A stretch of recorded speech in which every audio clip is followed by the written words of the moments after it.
खुलुमबाय नोंथांमोन बयखौबो आंनि चेनेलाव बरायहरनाय थाबाय लोगोफोर आं दिनैहाय नोंथांमोननि सिगाङाव रेसिपि लाबोदों फिसा मेनु बेनो जाहैबाय अनला थाइगिर ओमफ्राय नाथुर गोरान सोर जाफेरबाय नोंथांमोनहा आंनो कमेन्ट खालाम आं अनलाजों थाइगिरजों जाफेराखैमोन दिनैसो फार्स्ट टाइम ट्राइ खालामनो नागिरदों गोथाव जायो होनलाबायनायखाय मानसिफ्रा दा नोंथांमोनहा नायलांबाय थादो आंनि दिनैनि फिसा ब्लगखौ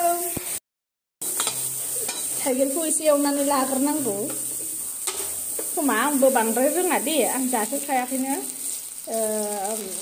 दासो आइयाबो जाफेराखै खोमा ओंखायनो एबारसो जानाय नायनो नागिरदों आङो बारा रोंनायबो नङा संनो जायखिया एवनानै लानोसै आं खारैखौ हबग्रा गैयिफ्राव लाबोखाबाय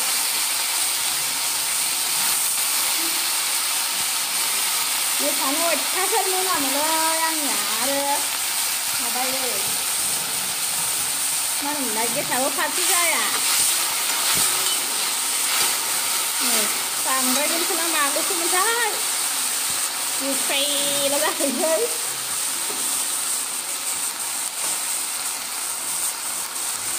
जाय जाफेरबाय कमेन्ट खालामबानो जाबाय माबोरै संनानै जायो बारा रोङा आइयाबो जाफेराखैनो ए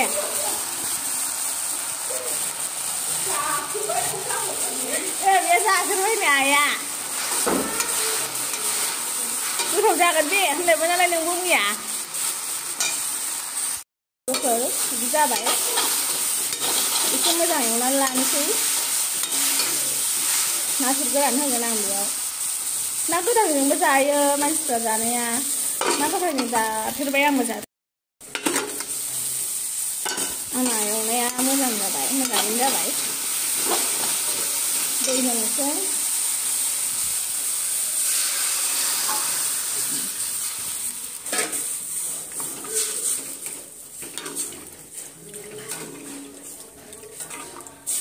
एसे होखानांसिगोन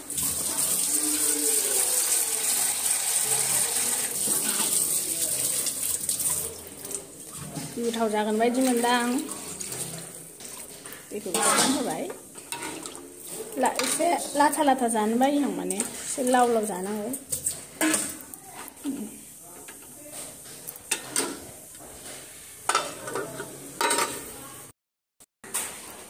नै सबायजों साम' आइमोननि आयौ गोसोमथार साम'खौनो माबोरै फुखोलै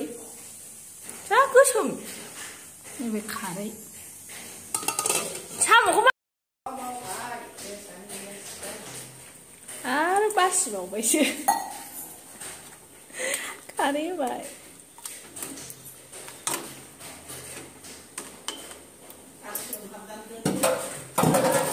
सोमहाबना दोननायाबा संख्रि होनानै सोमहाबखोना सोमहाबदा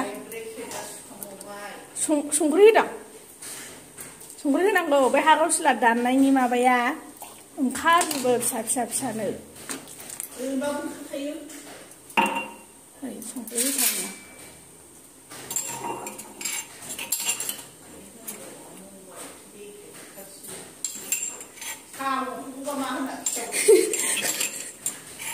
साम' ओंख्रिबो होनदोंमोन आङो ओमफ्राय बोरैबा नाथुर गोरान होनसै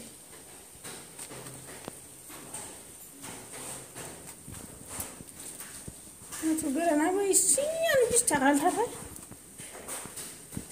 गुरनानै जानो रोङिफोरनिखौ सिखायनाय जादों नाथुर गोरान ना गोराना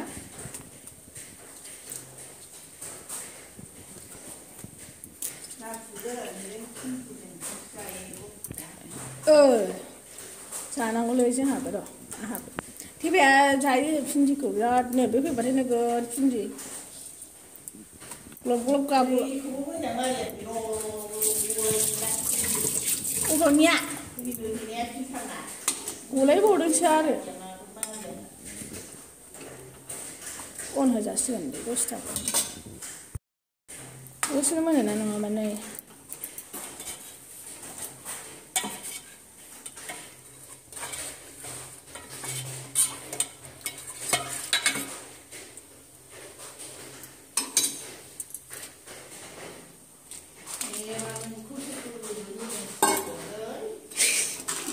बासिनायनि होनलायदो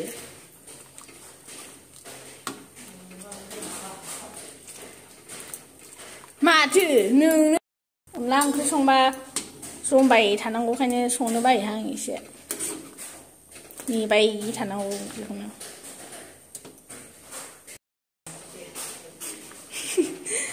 अन होबाय नो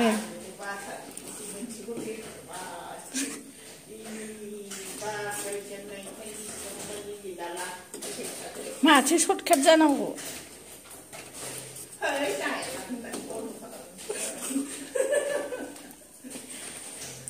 मालायनि जानायखौलाय नायबाय थायो माथो जानायाबो जानायल' माथो